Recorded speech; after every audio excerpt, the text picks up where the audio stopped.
Americans, we can do anything we want, except one thing. We just can't stop being American. So get out there, take your swing, rev your engines and let freedom ring, and never, ever, ever stop being American. Nothing stops America, and nothing stops Ram. Get 10% below MSRP, plus $2,000 total bonus cash on the 2025 Ram 1500. Or well-qualified current FCA lessees can trade in and lease Ram 1500 for $399 a month. See your SoCal Ram dealer today. When we place our loved ones in a nursing home, we expect them to receive the best care. We meet with families who learn that their mothers and fathers, grandmothers and grandfathers have been terribly abused in nursing homes. Bed sores, malnutrition, broken bones, dehydration, and yes, even death. I'm John Morgan of Morgan & Morgan.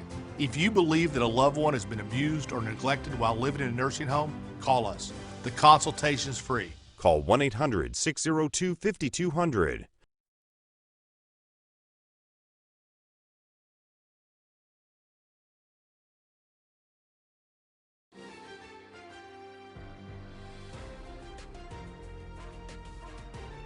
This is Kcal News Mornings. Good morning. Today is Wednesday, September 10th. I'm Jamie Yukas. Shipping containers are still in the water this morning after tumbling off a cargo ship at the port of LA. We're live with the cleanup. And I'm Sheba Turk. The plot thickens. What we're learning about the body found inside of an impounded Tesla and the famous singer who owns the car. And I'm Kalina Estrinos, and I've been watching this next traffic alert all morning long. Unfortunately, it is this deadly crash on the 5 northbound at the 134.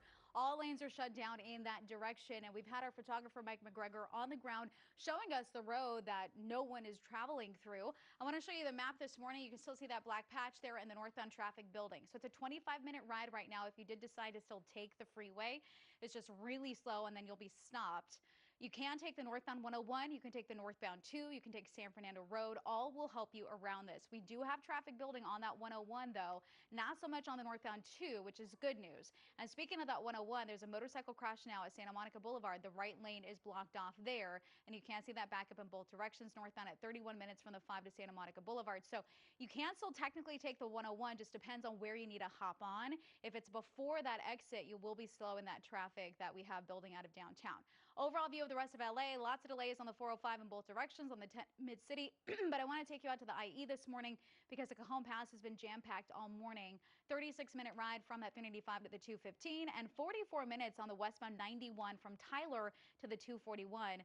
Leaving you with a look at Orange County right now. That 57 is tough. Same deal with the 5 freeway. And I'll have more of those travel times coming up in just a bit. For now, we want to get over to our meteorologist, Paul Diano, for a look at the forecast. And Paul, when I got to Studio City for work, I had drizzle on my windshield.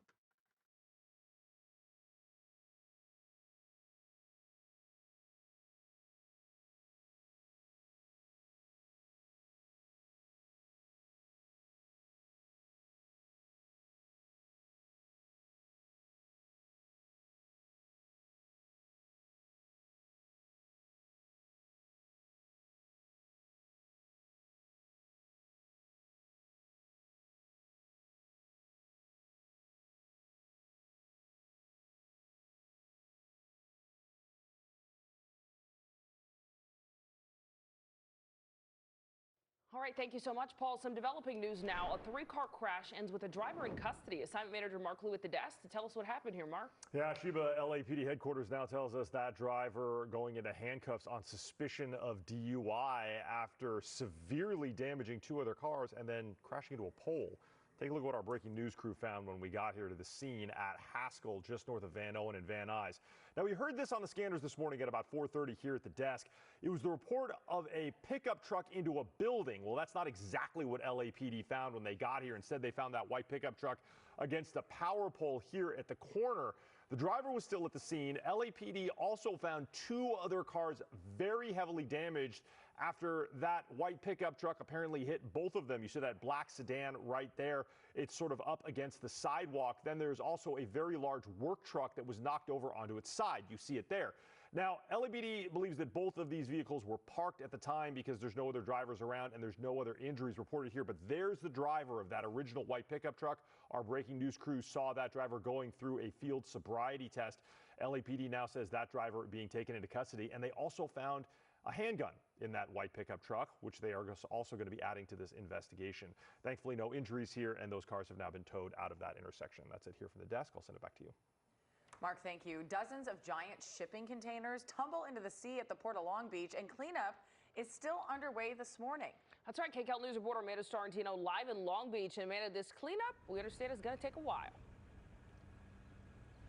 It's going to take quite a bit. Can you imagine with just how heavy these things are? Someone was here when it happened. He said he didn't see it, but he could actually feel it along with hearing it just because it was so intense. But if you take a look behind me here, you can actually see, so that's the ship you're looking at. My photographer Sparkle is showing you those containers that are still toppled over. And I'm told that more are probably going to have to fall for them to figure this out and continue the cleanup. But still, these containers, they're all over the place. And just where they begin, that's the big question this morning. So take a look at what happened yesterday. Oh, what's going on the stacks?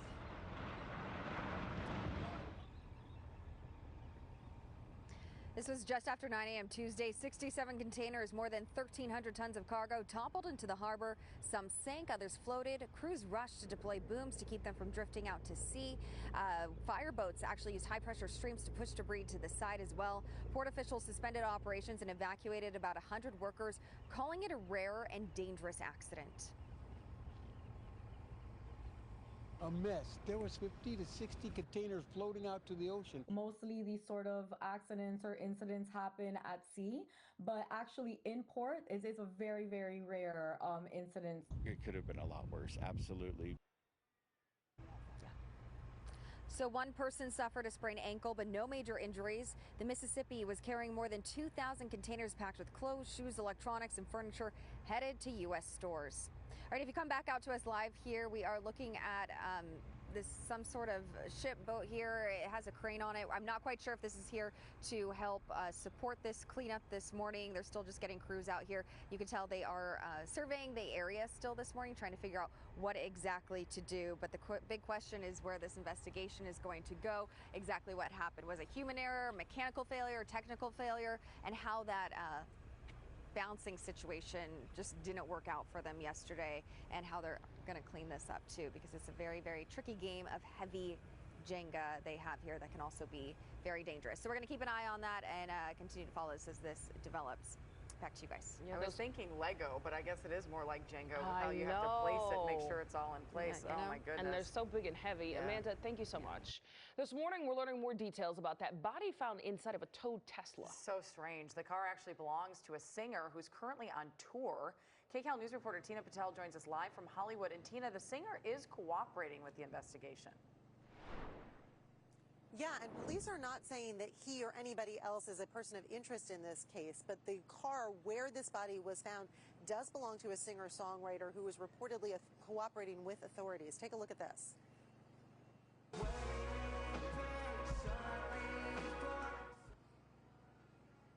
That's David. His legal name is David Anthony Burke. He's currently on a world tour performing for fans last night in Minneapolis.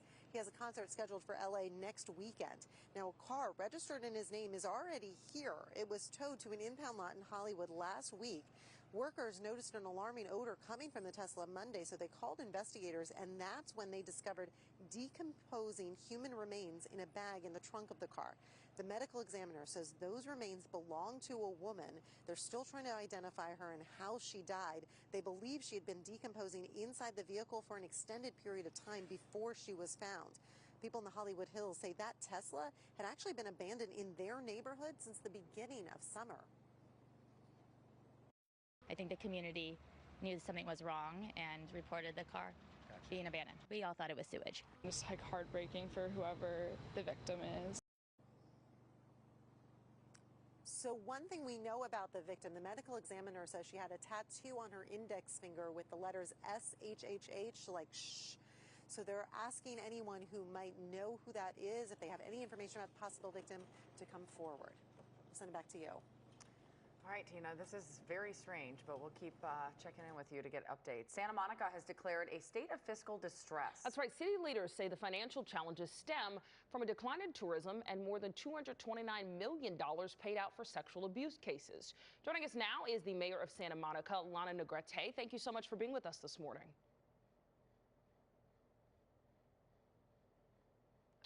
Oh, it looks like maybe Mayor, we're are you frozen. with us? Yeah, it looks like we're having some technical difficulties there. Well, she's going to be joining us in just a minute to talk about a resolution that's not cutting city services. So we want to talk to her about how exactly this is going to fill that budget hole that they are dealing with. So we'll get back to Mayor Negrete in just a moment. A lot of questions, too, as to how this could have happened and how it's gotten this far, Yeah. where usually there's several safeguards and steps to make sure a city doesn't end up in a position Sure. like this. So we will work to get her back online and bring that to you when we can. One day after a federal ruling cleared the way for immigration sweeps in LA, federal agents hit the streets in the San Fernando Valley. Yesterday, masked agents pulled 3 people out of a car and detained them after following them from Northridge to Van Nuys. Eventually, a woman was let go, but 2 men were taken into custody. We've reached out to DHS and ICE for more information on this situation. LA County Sheriff Robert Luna sat down with Kcal News and says the ICE raids are a big concern. And he says the feds are putting pressure on him to cooperate. Kcal News reporter Rick Montanez live at the Nixon Library in Yorba Linda, where there will be an ICE protest this morning. Hi, Rick. Hey, good morning. Supreme Court Justice Amy Coney Barrett, she'll be here at the Nixon Library to promote her new book, and protesters say they will be out here as well because they want to send a message to her, especially after that Supreme Court decision that came down on Monday. So let's get into that a little bit more. As we mentioned, that lifted a lower court's ruling which had restricted federal agents from their roving patrols. That was part of the Trump administration's efforts to begin this mass deportation